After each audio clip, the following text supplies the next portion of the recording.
मित्रांनो, व्हिडिओच्या या दुसऱ्या भागामध्ये आपलं पुनश्च एकदा हार्दिक स्वागत.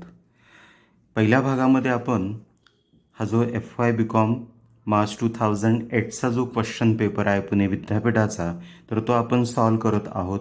East, west and south were sharing profits and losses in the ratio of 3:2:1 respectively. हा जो प्रॉब्लेम आहे तर त्या प्रॉब्लेमनुसार बघा त्यांनी आपल्याला काय तयार करायला सांगितलं होतं. स्टेटमेंट शोविंग सरप्लस कॅपिटल आणि statement showing distribution of cash. तर व्हिडिओच्या पहिल्या भागामध्ये आपण तर या ठिकाणी स्टेटमेंट शोविंग सरप्लस कॅपिटल तयार केलेलं आहे आणि इथे ईस्ट ह्या पार्टनरचं ॲब्सोल्यूट सरप्लस कॅपिटल 5,000 आपण कॅल्क्युलेट केलं होतं. ते आपण पहिल्या भागामध्ये यापूर्वीच पाहिलेलं आहे. आता आपण त्यांनी सांगितल्याप्रमाणे आता आपण तयार करणार आहोत statement showing distribution of cash. तर याचा जो फॉर्मॅट आहे तो मी ऑलरेडी या ठिकाणी ड्रॉ करून घेतलेला आहे. टायटल दिलं मी statement showing distribution of cash. Date म्हणजे कोणकोणत्या तारखांना रिअलायझेशन झालं त्याचं नेमकं काय विवरण आहे. पर्टिक्युलर्स ते लिहिण्यासाठी एक स्वतंत्र कॉलम. त्या तारखांना आपल्याकडे किती कॅश अवेलेबल झाली आणि इथून पुढचे जे कॉलम आहेत तर ते कॉलम आपण कुठनं आणलेत. तर हे जे काही बॅलन्स शीट त्यांनी आपल्याला दिलेलं आहे तर त्या बॅलन्स शीटच्या लॅबिलिटी साईडला बघा 3 पार्टनरचे कॅपिटलचे अकाउंट, त्यासाठी 3 कॉलम. म्युन्सिपल टॅक्सेस ही एक लॅबिलिटी आहे. सन्ड्री क्रेडिटर्स ही एक लॅबिलिटी आहे. ईस्ट आणि वेस्ट ह्या दोघांनी लोन प्रोव्हाइड केलेले तर या प्रत्येकासाठी एक स्वतंत्र कॉलम आपण या ठिकाणी घेतलेला आहे आणि त्यानुसार आपण हे स्टेटमेंट ड्रॉ केलेलं आहे. म्हणजेच date, particular, cash available, municipal taxes, creditors, east loan, waste loan आणि 3 पार्टनरच्या कॅपिटल अकाउंटसाठी 3 स्वतंत्र कॉलम. या पद्धतीने आपण हा स्टेटमेंट ऑफ डिस्ट्रीब्युशन ऑफ कॅशचा फॉर्मॅट ड्रॉ केला आणि एकदा का हा फॉर्मॅट ड्रॉ केला की ॲज पर बॅलन्स शीट त्यांनी ह्या वेगवेगळ्या अकाउंटचे जे काही आपल्याला बॅलन्सेस दिलेले आहेत हे बॅलन्सेस सिम्पली काय करायचं तर बॅलन्स शीटची जी डेट असेल त्या डेटला हा बॅलन्स ट्रान्सफर करायचा. म्हणून चला मग डेटच्या कॉलममध्ये बॅलन्स शीटची डेट होती 31 डिसेंबर 2007. तर ह्या डेटला इथं मी म्हणतो balances as per balance sheet. Balances as per balance sheet. आता पहिला कॉलम इथे मी घेतलेला आहे कॅश अवेलेबल. मग तुमच्याकडे किती या तारखेला कॅश अवेलेबल होती बॅलन्स शीटच्या डेटला तर त्याला बॅलन्स शीटच्या ॲसेट साईडला सर्वात शेवटी आपल्याला ह्या ठिकाणी कॅश दिसते बघा 4,000. ती एवढी रक्कम आपल्याकडे अवेलेबल होती म्हणून या ठिकाणी ह्या balance as per balance sheet cash अवेलेबलच्या कॉलममध्ये 4,000. त्यानंतर पुढे आहे आपला म्युन्सिपल टॅक्सेस. मग municipal taxes as per our balance sheet liability साईडला किती दिसतोय 4,000. घ्या मग तो म्युन्सिपल टॅक्सेसच्या कॉलममध्ये 4,000. त्यानंतर नेक्स्ट आहे क्रेडिटर्स 16,000. क्रेडिटर्समध्ये मी घेतोय 16,000. त्यानंतर ईस्टने आपल्याला लोन प्रोव्हाइड केलेलं आहे 6,000चं आणि वेस्टने 4,000चं. म्हणून ईस्टच्या कॉलममध्ये 6,000 आणि वेस्टच्या कॉलममध्ये 4,000. याप्रमाणे त्या संबंधित पार्टनरने आपल्याला जे लोन प्रोव्हाइड केलेलं आहे ते त्यांच्या कॉलममध्ये घेतलं. त्यानंतर आता पार्टनर्स कॅपिटल अकाउंट आहे ईस्ट 20,000, वेस्ट 10,000 आणि साऊथ 2,000. तर हे जे बॅलन्सेस आहे त्यांच्या कॅपिटलमध्ये घ्या. ईस्टचा बॅलन्स आहे 20,000, वेस्ट आहे 10,000 आणि साऊथ आहे 2,000.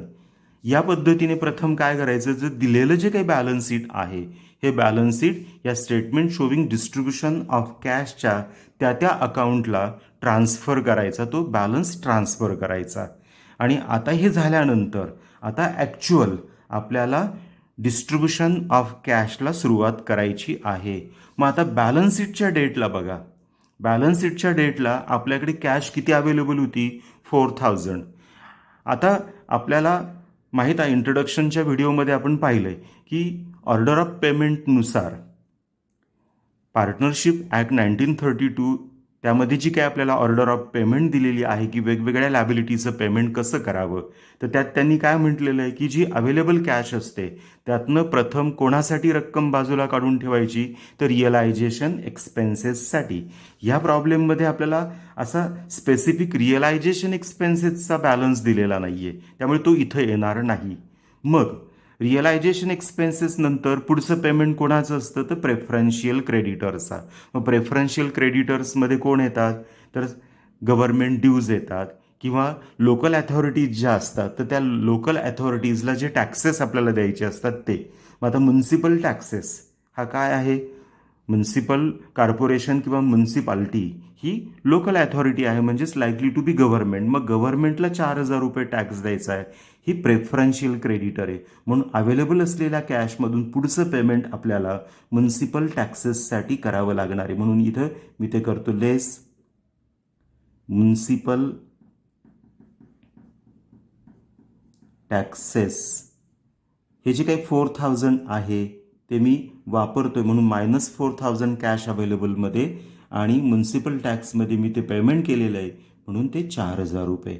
या पद्धतीने तुम्ही 4,000चं पेमेंट पूर्ण केलं आणि ते केल्यानंतर आता तुम्ही सेम डेटला बॅलन्स शोधणार आहात. कॅश अवेलेबलचा बॅलन्स नील झाला आहे, म्युन्सिपल टॅक्सेस नील झालेले आहेत, परंतु इतर जे काही सगळे अकाउंट्स आहेत ते मात्र तसेच पुढे येणार आहेत.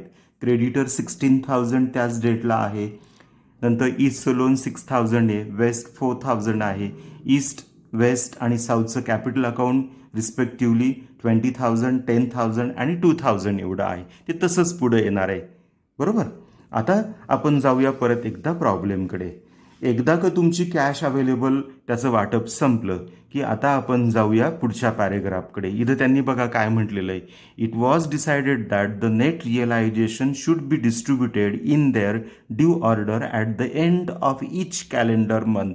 प्रत्येक महिन्याच्या अखेरीस जी काय अवेलेबल कॅश तुमच्याकडे असेल तर त्याचं वाटप करायला सांगितलेलं आहे. The gradual realisations and expenses were as under. त्यानंतर त्या महिन्यामध्ये तुम्ही कशा पद्धतीने ॲसेट्स विकून पैसा मिळवला आणि त्यासाठी किती खर्च करावा लागला, तर त्याचा हा तुम्हाला चार्ट दिलेला आहे. मग त्या चार्टमध्ये बघा आता डेटच्या कॉलममध्ये 2007मध्ये जानेवारी हा पहिला महिना येतोय. मग आता at the end of month असं त्यांनी म्हटलेलं आहे.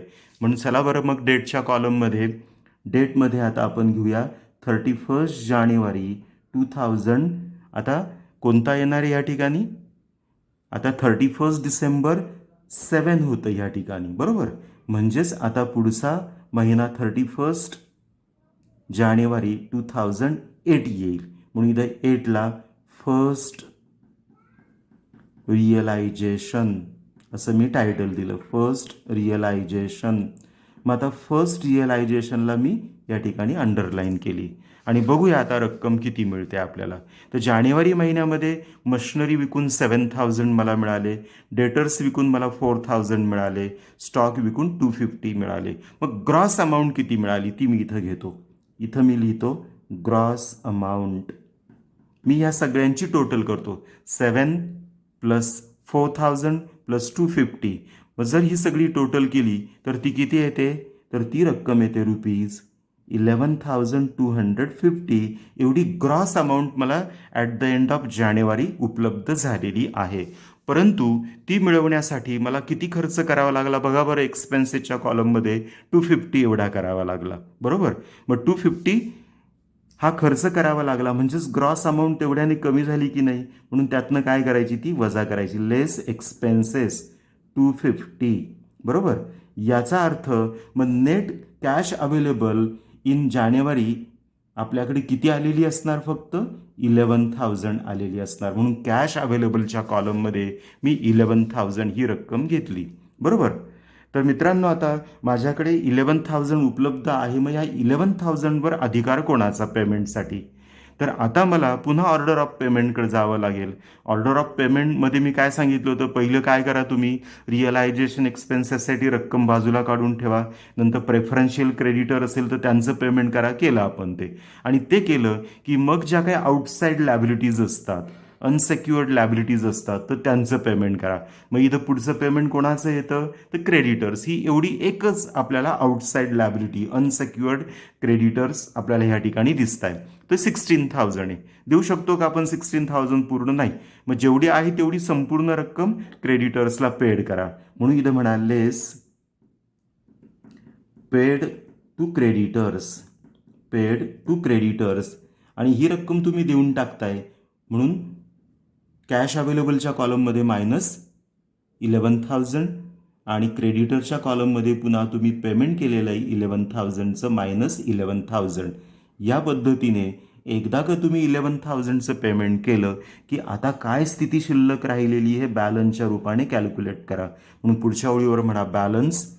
आता 11,000 एवढा बॅलन्स माझ्याकडे उपलब्ध होता, तो मी पूर्ण पेड केला म्हणजे कॅश अवेलेबल नील झालेली आहे.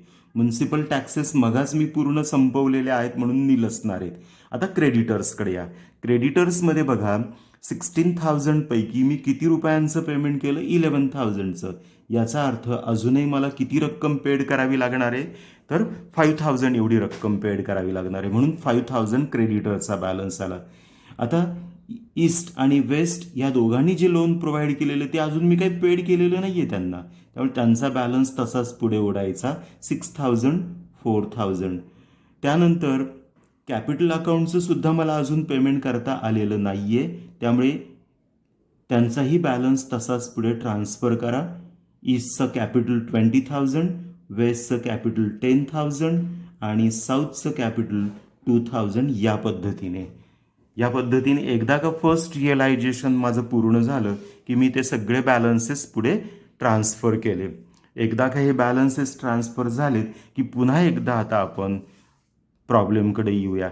जानेवारी महिन्यामध्ये जे काही रिअलायझेशन होतं ते मी संपूर्ण वाटप केलेलं आहे. आता पुढचा महिना आहे फेब्रुवारी. चला मग इथं मी नोंद करतो at the end of February असं म्हटलेलं आहे त्यांनी, म्हणून इथं मी फेब्रुवारी एंडला 28 फेब्रुवारी 2008ला सेकंड रिअलायझेशन असं टायटल देतो. दुसरं रिअलायझेशन मला या डेटला उपलब्ध होते म्हणून मी त्याला अंडरलाईन केली, सेकंड रिअलायझेशन. आता काय मिळतंय बघूया आपण. तर ह्या चार्टनुसार फेब्रुवारीमध्ये मशिनरी मी 8,000ची विकलेली आहे, डेटर्स मी कलेक्ट केले 2,000 आणि स्टॉक माझ्याकडनं रिअलाइज झाला 1,000चा. आणि पुढचा कॉलम एक्सपेन्सेसचा, पण तो नंतर बघू आपण. या तिघांची टोटल करूया. 8,000 प्लस 2,000 प्लस 1,000 म्हणजेच मला ग्रॉस अमाऊंट किती मिळाली? पुन्हा मला मिळाले 11,000. म्हणून मी इथे लिहितो ग्रॉस अमाऊंट आणि ती येते मला 8,000 प्लस 2,000 प्लस 1,000 म्हणजेच 11,000 एवढी रक्कम मला मिळाली. परंतु ही 11,000ची रक्कम मिळवण्यासाठी एक्सपेन्सेसच्या कॉलममध्ये या. एक्सपेन्सेसमध्ये तुम्हाला किती रक्कम दिसते तर 500. तर 500 रुपये मला खर्च करावे लागले, म्हणजेच तेवढी रक्कम माझी कमी झाली की नाही, म्हणून ती म्हणायची लेस एक्सपेन्सेस. आणि 11,000मधनं 500 मायनस करा, बरोबर.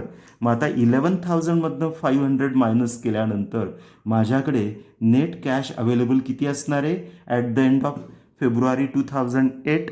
10,500 एवढी अवेलेबल असणार आहे. 10,500 एवढी माझ्याकडे कॅश अवेलेबल आहे. मग आता ही अवेलेबल असलेली कॅश आता मला पेड करायची. मग ऑर्डर ऑफ पेमेंटनुसार आता मला पेमेंट कोणाचं करायला पाहिजे होते तर मगाच म्हटलं होतं क्रेडिटरचं. आणि क्रेडिटरला किती द्यायचे आहेत आपल्याला? अजूनही 5,000 एवढे पेड करायचे. आणि माझ्याकडे रक्कम किती आहे? 10,500. म्हणजे मी पूर्ण रक्कम देऊ शकतो की नाही? देऊ शकतोय. म्हणून इथं म्हणायचं less paid to creditors. Paid to creditors आणि किती पेड केले मी? 5,000. म्हणून -5,000. आणि क्रेडिटरच्या कॉलममध्ये 5,000चं पेमेंट केलं म्हणून -5,000 आणि एक स्लिपिंग लाईन आडवी रेष. आणि आता बॅलन्स आपण काढूया ह्या अकाउंटचा. माझ्याकडे कॅश अवेलेबल होती 10,500 पैकी मी 5,000चं पेमेंट केलेलं आहे. मग माझ्याकडे आता ह्या क्षणाला किती बॅलन्स असणार आहे? 5,500 एवढा बॅलन्स असणार आहेत. म्युन्सिपल टॅक्सेस नील झालेला आहे. 5,000मधनं 5,000 गेले म्हणजेच बॅलन्स नील झालेला आहे. आणि आता मला पुढे पेमेंट करायचं आहे ते कोणाला? तर आता मला पेमेंट करावं लागणार आहे पुढच्या पार्टीजला. मग सांगा बरं, ऑर्डर ऑफ पेमेंट तुम्ही वाचलेली आहे ना मित्रांनो? मग सांगा आता पेमेंट तुम्ही कसं आणि कोणाला करणार. मी तोपर्यंत हे बॅलन्सेस पुढे फक्त कॅरी फॉरवर्ड करतोय. ईस्ट आणि वेस्टचं लोन मी अद्याप पेड केलेलं नाही, त्यांचा बॅलन्स तसाच पुढे ट्रान्सफर केला. त्यानंतर कॅपिटल अकाउंटचा बॅलन्स तसाच पुढे ट्रान्सफर केलेला आहे, कारण त्यांना मी अजून पेमेंट करू शकलेलो नाही आहे. तर चला मित्रांनो, आता माझ्याकडे रक्कम आहे 5500 एवढी. आणि मी तुम्हाला विचार करायला सांगितला होता की आता एकदा का आउटसाईड लॅबिलिटीचं पेमेंट पूर्ण झालं की आता क्रम कोणाचा लागतो ऑर्डर ऑफ पेमेंटमध्ये, ते इंटरनल लॅबिलिटीजचा. मग इंटरनल लॅबिलिटीजमध्ये प्रथम कोण येतो, तर पार्टनर्स लोन अकाउंट येतो. आणि ह्या प्रॉब्लेममध्ये ईस्ट आणि वेस्ट या दोन पार्टनर्सने आपल्याला अनुक्रमे 6000 आणि 4000 एवढं लोन प्रोव्हाइड केलेलं आहे. बरोबर, 6000 आणि 4000 एवढं आपल्याला त्यांचं कर्ज द्यायचं आहे. जर मी ह्या दोन अकाउंटची आता टोटल केली तर ती टोटल किती येते, 10,000 येते. पण माझ्याकडे कॅश एवढी उपलब्ध आहे का, नाही आहे. माझ्याकडे रक्कम फक्त किती आहे, माझ्याकडे रक्कम आहे 5500 एवढी. मी ती पूर्ण रक्कम देऊ शकत नाही आहे. मग अशा वेळेस काय करायचं, तर ह्या पार्टनरच्या लोन अकाउंटचा एकमेकाशी जो रेशो आहे 6000 ॲज टू 4000, या दोन्ही रकमांचा एकमेकाशी जो रेशो आहे त्या रेशोमध्ये हे 5500 डिस्ट्रीब्यूट करायचे. मग चला बरं करूया आपण डिस्ट्रीब्यूट. म्हणून मी पुढच्या ओळीवर घेतो, less paid to East and West's loan in कोणत्या रेशोमध्ये दिलं, 6:4. म्हणजेच रेशो काय आला बरं मित्रांनो, 2:1 हा रेशो आला. मग 2:1 या रेशोमध्ये, बरोबर, 2:1 येतोय का, चुकताय मी, बरोबर ना. 6:4 म्हणजेच रेशो काय आला इथं, 3:2 येतोय. 3:2 हा रेशो येतो. मग 3:2 मध्ये 5500 आपल्याला डिस्ट्रीब्यूट करायचे आहेत. मग ते आता आपण या दोघांमध्ये डिस्ट्रीब्यूट करूया. 5500 रेशोची टोटल काय, 3 अधिक 2 म्हणजेच 5. 5ने याला काय करायचं, डिव्हाइड करायचं. फॉर 1 शेअर किती आले, 1100 इंटू 3 इंटू 2 म्हणजेच किती आले, 3300 आणि 2200. या पद्धतीने 5500 जी आपल्याकडे कॅश अवेलेबल होती त्याचं आपण वाटप पूर्ण केलं.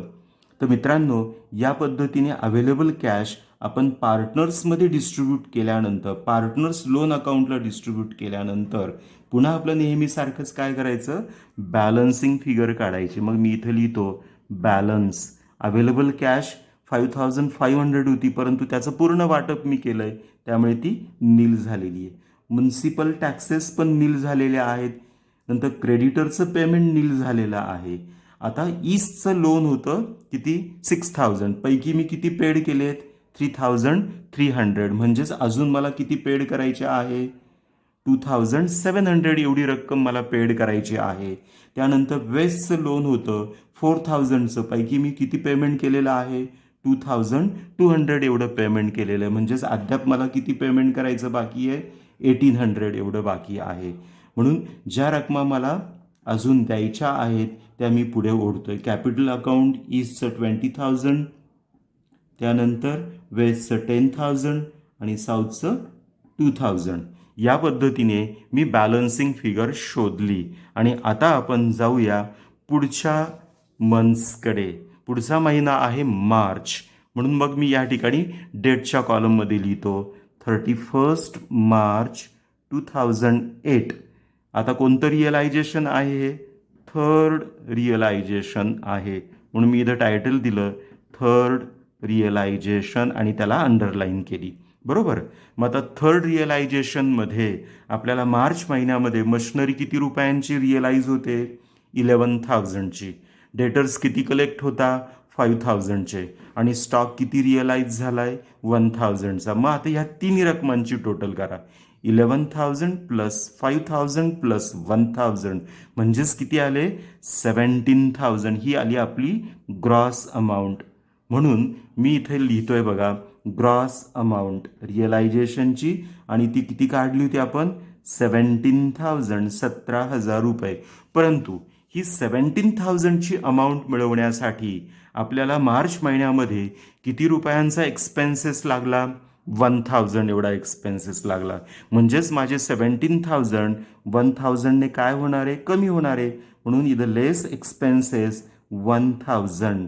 आणि कॅश अवेलेबलच्या कॉलममध्ये आता खऱ्या अर्थाने माझ्या हातामध्ये किती रक्कम उपलब्ध असणार आहे फक्त 16,000 एवढी रक्कम माझ्याकडे उपलब्ध असणार आहे, जी आता मला ह्या ठिकाणी वेगवेगळ्या पार्टीजला डिस्ट्रीब्यूट करण्यासाठी वापरायची आहे.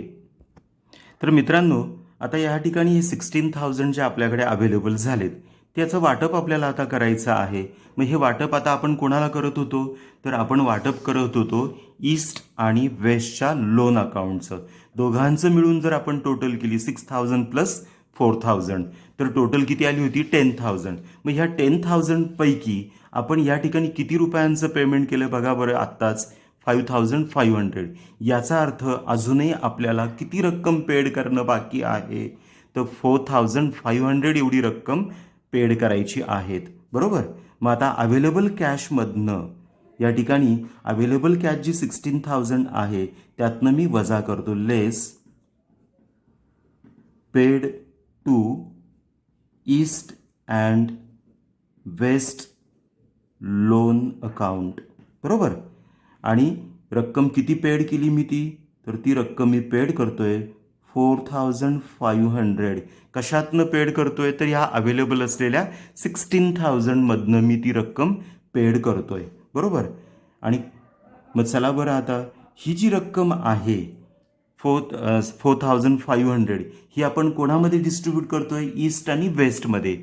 ईस्ट आणि वेस्टचा एकमेकाशी रेशो काय होता मगाचा पण तो कॅल्क्युलेट केला होता 3:2. म्हणून इथे लिहितो इन द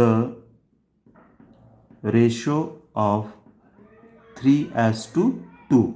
तर 3:2 मध्ये 4,500चं मी डिस्ट्रीब्युशन करतोय.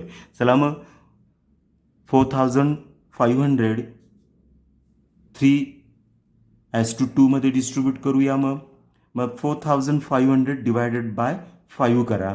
त्या ठिकाणी तुम्हाला एका शेअरबद्दल रक्कम मिळेल 900 रुपये. मग 9 जा 2,700 आणि 9 जा 1,800. या पद्धतीने तुम्ही ही 4,500 ही जी रक्कम आहे ती ह्या दोन पार्टनरच्या लोन अकाउंटला ट्रान्सफर केली. आणि एकदा का ती ट्रान्सफर केली की पुन्हा नेहमीसारखं काय करायचं बरं, तर बॅलन्सिंग फिगर शोधायची. मग तो बॅलन्स आपण आता ह्या ठिकाणी शोधतोय. मग आता माझ्याकडे कॅश अवेलेबल किती होती मित्रांनो बघा बरं 16,000. या 16,000 मधनं मी पेमेंट किती केलेलं आहे 4,500चं. म्हणजेच अजूनही माझ्याकडे किती रक्कम शिल्लक आहे, तर माझ्याकडे रक्कम शिल्लक आहे 11,500 एवढी. आता इथे आपलं म्युन्सिपल टॅक्सेस अकाउंट नील झालेलं आहे, क्रेडिटर्स नील झालेले आहेत. बरोबर. त्यानंतर जो ईस्टचं लोन 2,700 आउटस्टँडिंग होतं ते मी आत्ता पेड केलं म्हणजे त्याचंही अकाउंट नील झालेलं आहे. वेजचे 1,800 आउटस्टँडिंग होते ते मी आत्ता पेड केलेले आहेत म्हणजे त्याचंही अकाउंट नील झालं आहे. मग आता पेमेंट कोणाचं बाकी आहे, तर ह्या तीन पार्टनरचं. ईस्टचं 20,000, वेस्टचं 10,000 आणि साऊथचं 2,000. या पद्धतीने या तिघांचे आपल्याला कॅपिटल अकाउंट शिल्लक असलेले दिसतात. बरोबर. 20,000, 10,000 आणि 2,000 एवढी रक्कम आपल्याला या तीनही पार्टनरला रिटर्न करायची आहेत. आणि आपल्याकडे कॅश मात्र किती अवेलेबल आहेत, आपल्याकडे कॅश आहे 11,500. मग एकदा का आता कॅपिटल अकाउंट परत करण्याची वेळ येते तर कोणत्या पार्टनरला अगोदर पेमेंट करायचं, तर त्याचं उत्तर शोधण्यासाठी आपण मग काय तयार केलं होतं स्टेटमेंट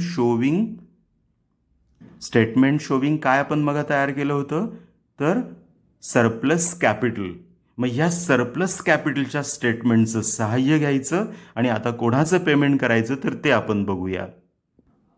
तर मित्रांनो हे बघा आता तुमचं स्टेटमेंट शोविंग सरप्लस कॅपिटल, हे जे मघा आपण पहिल्या पार्टमध्ये तयार केलेलं होतं आणि आपण हा प्रॉब्लेम दुसऱ्या पार्टमध्ये बघतोय. मग आता त्या स्टेटमेंटनुसार आपण ईस्ट ह्या पार्टनरचं ॲब्सोल्यूट सरप्लस कॅपिटल कॅल्क्युलेट केलं ते किती आहे 5000. याचा अर्थ सर्वात अगोदर अवेलेबल असलेल्या रकमेवरती अधिकार कोणाचा असणार आहे तर ईस्ट ह्या पार्टनरचा असणार आहे. किती रकमेसाठी तर 5000 ह्या रकमेसाठी. म्हणून जोपर्यंत तुम्ही ईस्टला 5000 पूर्ण रक्कम देत नाही तोपर्यंत इतर कोणत्याही पार्टनरला आपण रक्कम देऊ शकणार नाही. मग चला तर मग आता हे 5000 आपण देऊया. आपल्याकडे रक्कम किती अवेलेबल आहे 11,500, म्हणजे आपण सरप्लस कॅपिटल पूर्णपणे पेड करू शकतोय. म्हणून इथं पुढच्या ओळीवर घ्या, less paid to East as his surplus capital. बरोबर. आणि किती रक्कम तुम्ही दिली ह्या 11,500मधनं 5,000 एवढी. बरोबर. मग चला बरं आता जो काही कॅपिटल अकाउंटचा बॅलन्स आहे तर त्या कॅपिटल अकाउंटच्या बॅलन्समध्ये ईस्टचं अकाउंट हे, मग ह्या कॉलममध्ये 5,000 लिहायचे. ते त्याला तुम्ही दिलेत की नाही म्हणून मायनसचं चिन्ह. इतर दोघांना तुम्ही दिलेलं नाही. बरोबर. आणि आता आपण बॅलन्सिंग फिगर परत एकदा काढणार आहोत. तर चला मग मित्रांनो काढा बरं आता प्रत्येक अकाउंटचा बॅलन्स किती येतो after payment of 5,000 to mister E as is surplus capital. मग इथे आपण बॅलन्स असं म्हणूया. बॅलन्स माझ्याकडे 11,500 एवढी रक्कम होती. बरोबर. मग 11,500मधनं मी 5,000चं पेमेंट केलेलं आहे. राईट. मग आता माझ्याकडे रक्कम किती शिल्लक राहिली 6,500. बाकी या सगळ्यांचे बॅलन्सेस नील झालेले आहेत. मग 20,000मधनं 5,000 गेले. ईस्टचं कॅपिटल अजून किती शिल्लक आहे 15,000. वेस्टला आपण अजून पेमेंट केलेलं नाही म्हणून 10,000 तसेच पुढे घ्या. आणि साऊथला सुद्धा आपण पेमेंट केलेलं नाही आहे म्हणून 2,000 साऊथच्या कॉलममध्ये. या पद्धतीने बॅलन्स आपण शोधला. अजूनही माझ्याकडे 6,500 शिल्लक आहे. आता रक्कम कोणाला द्यायची असा परत पुन्हा प्रश्न निर्माण होईल. मग त्याचं उत्तर शोधण्यासाठी परत एकदा तुम्ही स्टेटमेंट शोविंग सरप्लस कॅपिटलचं स्टेटमेंट काढा.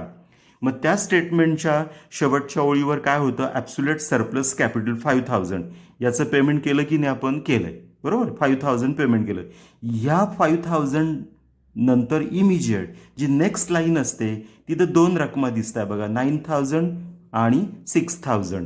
तर ह्या दोन रकमा कोणाच्या आहेत 9,000 आहे ईस्टची आणि वेस्टची आहे 6,000 एवढी. तर ह्या दोघांचा आता अधिकार आहे अवेलेबल असलेल्या रकमेवरती. ईस्टला 9,000 दिले पाहिजेत आणि वेस्टला 6,000 दिले पाहिजे. मग आता 9,000 प्लस 6,000 दोघांची जर टोटल केली तर ती येते 15,000. मग आपल्याकडे 15,000 आहे का नाही आहे आपल्याकडे तेवढी रक्कम त्यापेक्षा कमी आहे. मग अशा वेळेस काय करायचं तर ह्या दोन रकमांचा एकमेकाशी जो रेशो आहे त्या रेशोनुसार ही जी काय अवेलेबल 6,500ची रक्कम आहे ना ती डिस्ट्रीब्यूट करायची. मग 9,000 ॲज टू 6,000 यांचा रेशो काढा आणि तो रेशो काय येतो 3ने भाग जातो. 3 3 जा 9 आणि 3 2 जा 6. म्हणजेच रेशो काय आला या ठिकाणी तर रेशो येतो 3:2 मध्ये आपल्याला अवेलेबल कॅश या दोन पार्टनर्समध्ये डिस्ट्रीब्यूट करावी लागेल. मग चला आता इथे परत मी म्हणतो less paid to East and West capital as their surplus capital in कोणत्या रेशोमध्ये देत आहे तुम्ही 3:2. बरोबर. 3:2 मध्ये ही रक्कम डिस्ट्रीब्यूट करा. मग आता 6,500 याला कितीने डिवाइड करायचं 3 + 2 म्हणजे 5. मग त्याने 5ने त्याला काय करा डिवाइड करा. मग तुम्ही 5ने जर त्याला भागलं तर फॉर 1 शेअर किती रक्कम येते तर 13 येते त्या ठिकाणी. बरोबर. मग 13 × 3 करा बरं ते किती येतात 3,900 एवढी रक्कम आपल्याला ईस्टला द्यावी लागेल. तर 2600 ही वेस्टला द्यावी लागेल. साऊथला अजून आपण रक्कम देत नाही.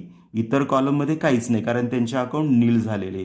या पद्धतीने आपली ही जी काही 6500 रक्कम होती ती आपण डिस्ट्रीब्यूट केली आणि एकदा का ती डिस्ट्रीब्यूट केली की पुन्हा एक स्लिपिंग लाईन घ्या आणि ही स्लिपिंग लाईन मारल्यानंतर आडवी रेष मारल्यानंतर पुन्हा बॅलन्सिंग फिगर काढा. बरोबर. मग 6500चं वाटप मी पूर्ण केलं. कॅश अवेलेबलचा बॅलन्स नील झाला आहे. म्युन्सिपल टॅक्सेस माझे नील आहे. क्रेडिटर्स माझे नील आहे. ईस्टचं लोन माझं नील झालेलं आहे. वेस्टचं लोन माझं नील झालेलं आहे. मग आता ह्या ठिकाणी इकडे बघा, ईस्टचं जे कॅपिटल आहे 15,000मधनं मी किती रुपयांचं सरप्लस कॅपिटल पेड करू शकलो आहे तर 3,900चं. ते मायनस करून रक्कम काढा. 11,100 एवढी रक्कम येते. त्यानंतर वेस्टला 10,000मधनं मी 2,600 एवढं पेड केलं आहे म्हणजे 7,400 एवढी अमाऊंट या ठिकाणी आलेली आहे. आणि साऊथला मात्र मी कोणतीच रक्कम देऊ शकलेलो नाही आहे म्हणून 2,000 तसेच पुढेल्या. तर या पद्धतीने मित्रांनो आपलं हे जे काही वाटप होतं डिस्ट्रीब्युशन ऑफ कॅशचं तर ते थर्ड रिअलायझेशनचं आपण पूर्ण केलेलं आहे. आता जाऊया आपण परत एकदा प्रॉब्लेमकडे. मार्च महिन्यामध्ये जे काही वाटप होतं, जी काही रक्कम आपल्याकडे आलेली होती त्याचा आपण संपवलेला आहे. आता पुढचा महिना आहे एप्रिल. चला मग डेटच्या कॉलममध्ये इथं मेन्शन करा 30 एप्रिल 2008 आणि एप्रिल नंतर कोणताच महिना नाही आहे त्यामुळे हे शेवटचं रिअलायझेशन आहे. बरोबर. मग इथं म्हणा लास्ट रिअलायझेशन त्याला मी काय केली अंडरलाईन केली. आता मी लास्ट रिअलायझेशनची ग्रॉस अमाऊंट शोधतो. मशिनरीद्वारे मला रिअलाइज झाले 6,000, डेटर्सद्वारे 4,000, स्टॉकद्वारे 6,000. बरोबर. करा बरं या तिघांची टोटल 6 + 4 10,000 + 6 16,000 एवढी ग्रॉस अमाऊंट मला मिळाली म्हणून मी इथं लिहितो ग्रॉस अमाऊंट 16,000.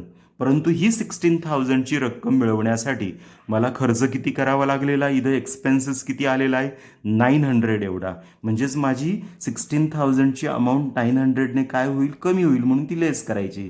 लेस एक्सपेन्सेस 900 आणि 16,000मधनं 900 मायनस केल्यानंतर जी काही रक्कम येते ती रक्कम कोणत्या कॉलममध्ये घ्यायची कॅश अवेलेबलच्या कॉलममध्ये. आणि कॅश अवेलेबलमध्ये ही रक्कम येते 15,100 एवढी 15,100 एवढी रक्कम ह्या ठिकाणी आपल्याला येताना दिसते. आता ह्या 15,100 किंवा 15,100वर अधिकार कोणाचा. तर मित्रांनो आपण सरप्लस कॅपिटलचं वाटप पूर्ण केलंय का अजून नाही केलेलं. पुन्हा एकदा स्टेटमेंट शोविंग सरप्लस कॅपिटल काढा बरं. इथे बघा 5,000 नंतर आपल्याला पेमेंट कोणाचं करायला सांगितलं होतं ईस्ट आणि वेस्टचं. किती 9,000 + 6,000 म्हणजे टोटल पेमेंट किती करायचं होतं 15,000 करायचं होतं. बरोबर. परंतु तुम्ही इथं किती पेमेंट केलेलं आहे 15,000 पैकी फक्त 6,500 एवढंच पेमेंट करू शकलेला आहे. उर्वरित अजून तुम्ही पेमेंट केलेलं नाही. मग 15,000मधनं 6,500 मायनस केल्यानंतर आपल्याला पेमेंट किती करावं लागतंय तर 8,500चं. तर ते आता आपण ह्या अवेलेबल कॅशमधनं देऊन टाकूया. Less paid to East and West as their surplus capital. आणि ती रक्कम किती येत होती 8,500.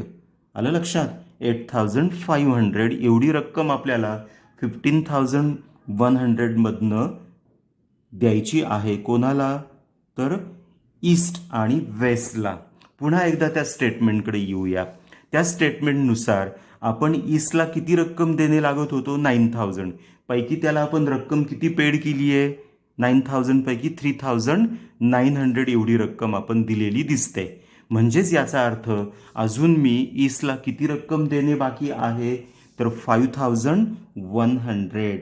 म्हणून इथं 5100 ईस्टच्या कॉलममध्ये, बरोबर. त्यानंतर as per statement showing surplus कॅपिटलनुसार मी वेस्टला 6000 देणे लागतो, परंतु 6000 पैकी मी त्यांना पेमेंट किती केलेलं आहे, फक्त 2600चं. याचाच अर्थ मला अजून किती रक्कम देणं बाकी आहे त्यांना, 3400 एवढी रक्कम देणे बाकी आहे. तर या पद्धतीने मी 8500चं पेमेंट पूर्ण केलं. आलं लक्षात. आणि एकदा का हे पेमेंट झालं की पुन्हा एक आडवी रेष, एक स्लिपिंग लाईन आखा आणि बॅलन्सिंग फिगर आता यानंतर काय शिल्लक राहते ते आपण शोधूया.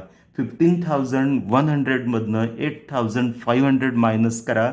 आपल्याजवळ कॅश अवेलेबल शिल्लक राहते 6,600 एवढी, बरोबर. म्युन्सिपल टॅक्सेस, त्यानंतर creditors, east loan, waste loan संपलेले आहेत. आता आपण कॅपिटल अकाउंटचा बॅलन्स काढूया after deducting their surplus capital. मग आता 11,100मधनं 5,100 मायनस केल्यानंतर आपल्याला रक्कम किती येताना दिसते, 6,000. 7,400मधनं 3,400 मायनस केल्यानंतर या ठिकाणी रक्कम किती येते, 4,000. आणि साऊथला तर आपण काहीच पेमेंट करू शकलेलो नाही आहे, त्याची रक्कम आहे तशीच, ती किती, 2,000. तर या पद्धतीने आपण बॅलन्सिंग फिगर काढलं. आता गंमत बघा इथे. आता ईस्ट, वेस्ट आणि साऊथ यांच्या कॅपिटलची आउटस्टँडिंग अमाऊंट आलेली दिसते, 6,000, 4,000 अँड 2,000. आता काय करा, 1-2 मिनटं या तीनही रकमांचा एकमेकाशी रेशो काढा. हे 3 शून्य काढलं, काय शिल्लक राहिलं, 6, 4, 2. म्हणजेच रेशो काय आला या ठिकाणी, 3:2:1. 3:2:1 या रेशोमध्ये आता त्यांचं कॅपिटल आलेलं आहे. आणि प्रॉब्लेमच्या पहिल्या ओळीवर बघा, या ईस्ट, वेस्ट आणि साऊथचा प्रॉफिट शेअरिंग रेशो काय दिलेला होता आपल्याला, 3:2:1 असा दिलेला होता. आणि ज्या क्षणाला पार्टनरचं कॅपिटल त्यांच्या प्रॉफिट शेअरिंग रेशोमध्ये येतो, तर तिथून पुढे जी काय अवेलेबल असलेली कॅश असते ती नेहमी त्यांच्या प्रॉफिट शेअरिंग रेशोमध्येच त्या सर्व पार्टनरला डिस्ट्रीब्यूट करायची असते. त्यानुसार हे जे काही 6,600 ही जी अमाऊंट आहे ती या सर्व पार्टनर्समध्ये आपल्याला त्यांच्या प्रॉफिट शेअरिंग रेशोमध्ये डिस्ट्रीब्यूट करावी लागेल. म्हणून इथं पुढे म्हणालेस, paid to all partners in their profit sharing ratio, आणि किती रक्कम तुम्ही डिस्ट्रीब्यूट करताय, 6,600. कोणाला डिस्ट्रीब्यूट करताय, तर पार्टनर्सला. मग 6,600 ही रक्कम त्यांच्या प्रॉफिट शेअरिंग रेशोमध्ये म्हणजेच 3:1 आपल्याला डिस्ट्रीब्यूट करायची. मग रेशोची टोटल करा, 3:1 म्हणजेच टोटल किती आले, 6. मग 6,600 डिवायडेड बाय 6 फॉर 1 शेअर किती येतात, 1100 इंटू 3 करा. म्हणजेच या ठिकाणी रक्कम येईल 3,300.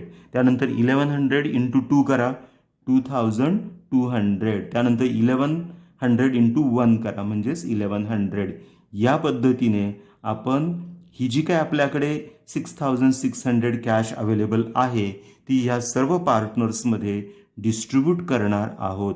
आणि ती डिस्ट्रीब्यूट केल्यानंतर आता आपल्याला पुन्हा एकदा ह्या पार्टनरच्या अकाउंटला काय शिल्लक राहिलं ते आता आपल्याला शोधायचं. तर त्याला बॅलन्स असं म्हणायचं नाही.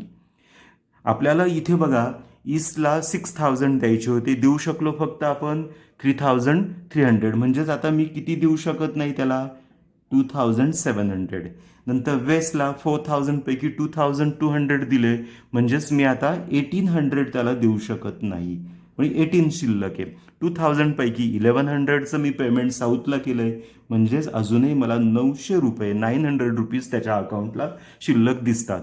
परंतु आता ह्या प्रॉब्लेममध्ये एप्रिल हे शेवटचं रिअलायझेशन होतं, यानंतर माझ्याकडे आता भविष्यात रक्कम येत नाही, बरोबर. त्यामुळे आता इथून पुढे मी कोणत्याही पार्टनरला रक्कम देऊ शकणार नाही आहे. म्हणजेच ईस्ट, वेस्ट आणि साऊथला या 2700, 1800 आणि 900च्या अमाऊंट आता मी कदापिही देऊ शकणार नाही. त्यामुळे त्यांना हा लॉस बिअर करावा लागणार आहे. म्हणून या शिल्लक राहिलेल्या रकमांना बॅलन्स असं न नाव देता रिअलायझेशन लॉस असं म्हणायचं. म्हणून इथं म्हणायचं रिअलायझेशन लॉस. आणि हा रिअलायझेशन लॉस नेहमी पार्टनरच्या प्रॉफिट शेअरिंगमध्ये आला पाहिजे. आणि तो येतो का बघा बरं. तर तो बरोबर 3:2:1 येताना दिसतोय. कारण 2700, 1800 आणि 900 यांचा जर एकमेकाशी रेशो काढला तर तो काय येतो 3:2:1 असा येतो. आणि या ठिकाणी आपलं हे काही statement showing distribution of cash आहे ते पूर्ण होतं. तर या पद्धतीने मित्रांनो पिसमिल डिस्ट्रीब्युशन ऑफ कॅशचं आपल्याला डिस्ट्रीब्युशन ऑफ कॅशचं स्टेटमेंट तयार करता येतं. मी आशा व्यक्त करतो की तुम्हाला हा प्रॉब्लेम समजला असेल. पूर्ण व्हिडिओ बघितला त्याबद्दल धन्यवाद.